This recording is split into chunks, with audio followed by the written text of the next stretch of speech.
En menos de 15 minutos conocerás las perspectivas de dos titanes del autoconocimiento, Carl Jung y Friedrich Nietzsche. Además, te daré unos valiosos consejos para que te conozcas mejor. Recibe esta dosis heroica. Solo puede ser buena. Había una vez un bosque en el que todos los árboles moraban felizmente, excepto uno, que se sentía consternado porque no daba ningún fruto. Un día le dijo el manzano: «Concéntrate en dar frutos y saldrán, confía en mí». Otro día fue el rosal el que le dijo: «Olvida lo que te aconsejó el manzano. No pienses en frutos, sino en flores. Es mucho más fácil y hermoso. Fíjate en las mías». El desdichado árbol intentó todo lo que le dijeron unos y otros, pero nada funcionaba, y las primaveras daban paso a los veranos, y los frutos nunca aparecían. Un día otoñal, un búho se fue a posar sobre sus ramas, y es bien sabido que es el ave más sabia del bosque. Compadeciéndose de él, le dijo: «No te aflijas, lo que te acontece es el mal de muchos seres humanos. No sabes quién eres. Lo que has de hacer es conocerte a ti mismo, y solo entonces hallarás propósito en esta vida». Las estaciones transcurrieron y al llegar la primavera, el árbol había acertado con las preguntas pertinentes y las respuestas adecuadas. Su voz interior finalmente se manifestó y le reveló: «Tú nunca vas a dar manzanas, porque no eres un manzano. Tampoco vas a florecer en primavera, porque no eres un rosal. Tú eres un roble. Tu destino es crecer fuerte y majestuoso. Tú tienes que dar nido a las aves, sombra a los viajeros y belleza al paisaje. Eso es quien eres tú. Sé quién eres». Esta breve y bonita fábula, aun con su simplismo, alude a ese aforismo griego cuyo origen se pierde entre los tiempos. Conócete a ti mismo. Cuenta Platón en el Protágoras que fueron los 7 sabios quienes ofrecieron la inscripción de esta máxima a Apolo en el templo de Delfos, así que nos podemos figurar la importancia que le daban los griegos para exponerla en un lugar tan especial. En el primer Alcibíades, Platón da voz a Sócrates, quien asevera: «Así, mi querido Alcibíades, sigue mis consejos y obedece al precepto que está escrito en el frontispicio del templo de Delfos. Conócete a ti mismo, porque los enemigos con quienes te las has de haber son tales, como yo los represento y no como tú te imaginas». Sócrates apuntaba con sus razonamientos que para gobernar a los demás, primero hay que instruirse y perfeccionarse. Y eso empieza por conocerse a uno mismo. Por su parte, Aristóteles sentenció: «Conocerse a sí mismo es el comienzo de toda sabiduría». Vemos que en el mundo helénico tenían clara la valía del autoconocimiento. Viajando hasta los tiempos modernos, en el siglo XIX, Nietzsche abundó en la importancia de conocerse a uno mismo. Su crítica a la mentalidad del rebaño, la cual lastra la creatividad y el desarrollo individual, fue vehemente, así como acostumbraba a ser el filósofo germano. Animó a superar el miedo a abandonar la manada y labrar un camino personal. Encontrar la propia singularidad es un viaje que nadie puede emprender por uno mismo. Habrá que romper cadenas, retar a los demonios que cada uno lleva dentro y comprender qué se esconde tras ellos, enfrentar el dolor necesario que mejorará nuestra naturaleza interior, salir al mundo, hacer cosas, experimentar y vivir conscientemente, pues según Nietzsche, ningún precio es demasiado alto para pagar el privilegio de poseerte a ti mismo. Otro punto destacable que señaló el filósofo alemán respecto al autoconocimiento fue el sentido, el propósito. Quien tiene un porqué puede soportar casi cualquier cómo. Dada la época que le tocó vivir, el significado otorgado por Dios declinaba debido a la creciente secularización de la sociedad.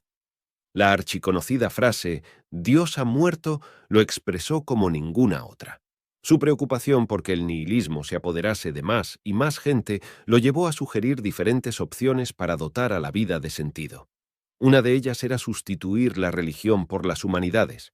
La filosofía, el arte, la música, la literatura, el teatro, no solo son meros entretenimientos. La belleza y profundidad que comprenden puede dotar de sentido a la existencia. En caso de que el individuo no tenga interés en estos asuntos, Nietzsche también desarrolló la idea del superhombre, aquel capaz de generar nuevos valores y dejar atrás los viejos, y recuperó también la noción estoica de amor fati, el amor al destino.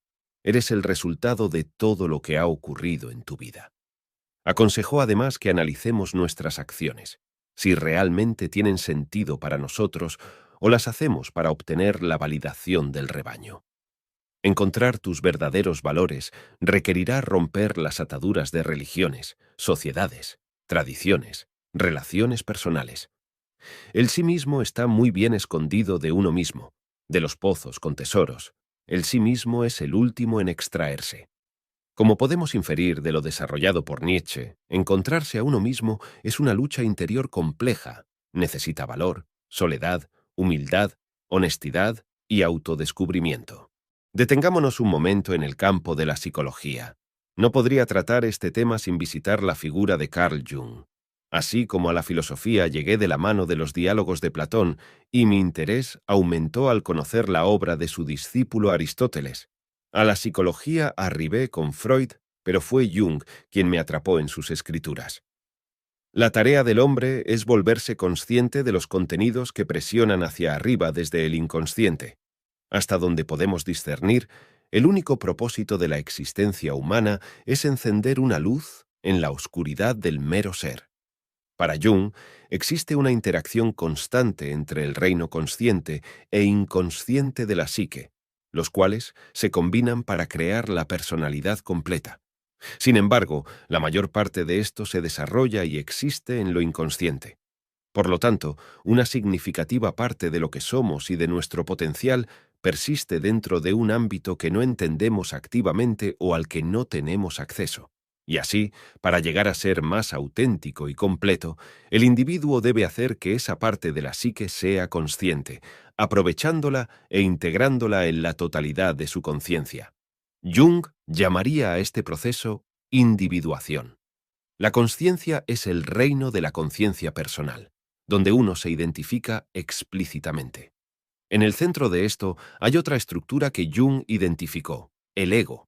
Proporciona un sentido de distinción personal, creando la historia que uno se cuenta sobre sí mismo para mantener la continuidad en su identidad.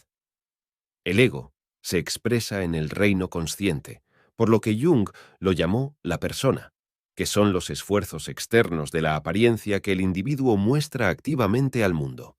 Esta persona, sin embargo, a menudo está desvinculada del verdadero yo, ya que muestra el carácter que uno piensa o quiere mostrar de acuerdo con lo que el ego considera apropiado para una sociedad y rol en particular, y no lo que es verdadero para el propio individuo.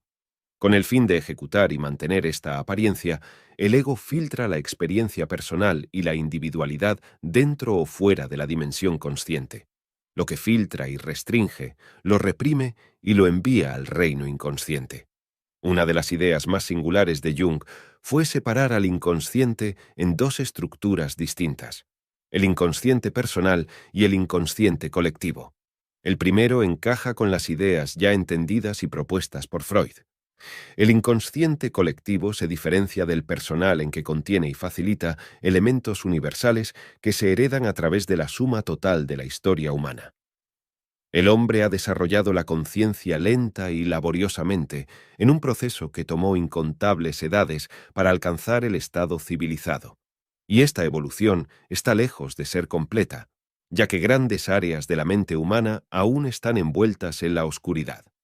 En opinión de Jung, los motivos, símbolos y temas compartidos entre distintas culturas eran expresiones de las diversas estructuras psíquicas consistentes en toda la humanidad, a las que llamó arquetipos. Dentro del inconsciente, Jung se refería a todo el contenido reprimido, negado y desconocido como la sombra. Como bien apuntó Dostoyevsky en Memorias del subsuelo, hay cosas que un hombre teme confesar hasta a sí mismo, y cada hombre respetable tiene cientos de ellas almacenadas en su mente. Por último, anidado dentro de la sombra, es lo que Jung dividió en animus y ánima, que se refieren específicamente a las cualidades femeninas suprimidas en un hombre, ánima, y las masculinas suprimidas en una mujer, animus. Según Jung, todas las estructuras de la psique trabajan juntas en circulación activa para finalmente formar lo que yace en el centro, el sí mismo, la totalidad auténtica y combinada de lo consciente y lo inconsciente. Lograr que el ego y un alto grado de la persona se acerquen lo más posible a esto es el objetivo de la individuación y, en última instancia, de una vida plena. Ya sea a través de la terapia, la introspección, el desarrollo personal o alguna combinación de los anteriores, es tarea del individuo esforzarse por lograrlo. Este tipo de autorrealización requiere lo que Nietzsche ya apuntaba: humildad, valor y honestidad. Aceptar tus caídas, debilidades, males potenciales, intereses vergonzosos, cualidades impopulares. Admitir que lo que temes u odias en los demás está o podría estar dentro de ti. Que no eres ni serás completamente quien piensas y quieres ser, ni tan bueno como esperabas. Confrontar ese caparazón creado por la propia mente es una labor colosal que sacudirá el núcleo mismo de la psique. Sin embargo, será esencial para alcanzar una vida plena y consciente. Tu mirada se aclarará solo cuando puedas ver dentro de tu corazón. Aquel que mira hacia afuera, sueña. Aquel que mira hacia adentro, despierta. Ahora te hablaré de mi propia experiencia, de las conclusiones a las que he llegado con el paso de los años. ¿Cómo he llegado a conocerme? El camino del autoconocimiento no concluye mientras vivamos. Así que he de reconocer que sigo viajando, pero con un rumbo más certero gracias a la experiencia que da el transcurrir de la vida y a los consejos de los más sabios. Durante mucho tiempo, no me planteé esta máxima con la seriedad que se merece. Conócete a ti mismo. Para esto, hace falta reunir ciertos requisitos de los que carecía. Me faltaba la humildad necesaria como para aceptar que no tenía ni idea de quién era. Creía que sabía, pero no. Lo que intuía es que a poco que me analizase dejaba mucho que desear. No obstante, la parte positiva de no saber quién eres es que tampoco sabes quién puedes llegar a ser. Así que me empecé a hacer preguntas de muchos tipos. ¿Me engaño a mí mismo? ¿Y a otros? ¿Por qué? ¿Cómo me siento cuando me analizo? ¿Hasta qué punto la personalidad que proyecto es fruto de la búsqueda de aprobación exterior? ¿Hasta dónde llega mi narcisismo? ¿Y mi vanidad? ¿Por qué no paro de autosabotearme? ¿De qué tratan mis fantasías más oscuras, aquello que no confieso a nadie, prácticamente ni a mí mismo? ¿Qué es lo que pospongo constantemente y me hace sentir mal? ¿Qué es lo que hago bien y de lo que me siento orgulloso? ¿Hacia dónde voy en mi vida? ¿Acompañado de quiénes? ¿Qué es lo que deseo y lo que me motiva? ¿Merece la pena realmente? Estas preguntas complejas, además de muchas otras, son un buen comienzo para conocerse a uno mismo. No tienes que saber la respuesta de todas, pero el simple hecho de planteártelas es un buen comienzo. Te voy a dar unos consejos que, si llevas a cabo, estoy seguro que te ayudarán.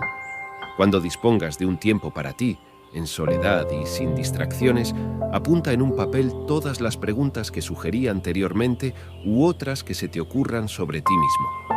En el momento que puedas, te recomiendo que des un buen paseo por la naturaleza, en solitario, sin tecnología.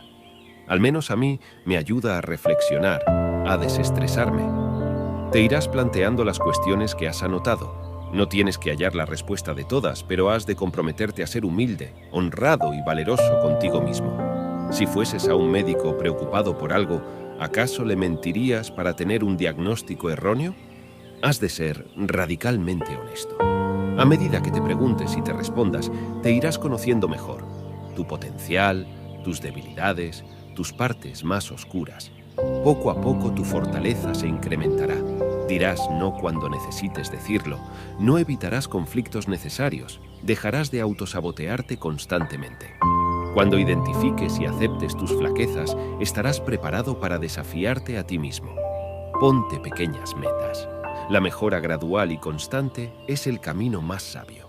Tu ego lleva años creando una ilusión que impide que te desarrolles. Deshazte de esa parte de ti. Lo que merece la pena en esta vida suele ir ligado a un esfuerzo genuino. Tu plenitud no va a ser menos. Hazlo por ti mismo. ¿Por quién si no?